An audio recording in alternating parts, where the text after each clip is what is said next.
हजुर सुर्खेत एसपी साहब हजुर हजुर म खगेन्द्र सुनार बोल्दैछु खगेन सर हजुर नमस्कार नमस्ते हजुर सुन्नु न के छ आराम हुनुहुन्छ ठिकठाकै छ म यो पीडित परिवारहरू कहाँ छु अहिले यता यो बाङ्गे सिमलतिर यता रोडी नेपालमा चाहिँ यो पीडित परिवारलाई अब उहाँहरूको भनाइ चाहिँ के रहेछ भने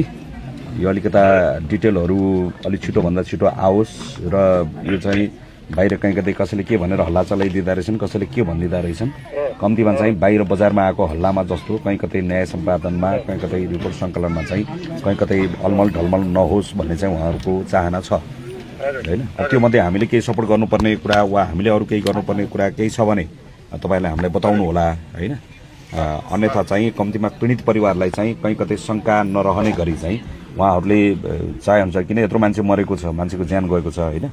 अब यो कुरामा चाहिँ कहीँ कतै चाहिँ त्यो शङ्का नरहने उहाँहरूलाई शङ्का लागेको विषय चाहिँ तपाईँहरूले चाहिँ त्यो छानबिनको दायरामा चाहिँ तपाईँहरूले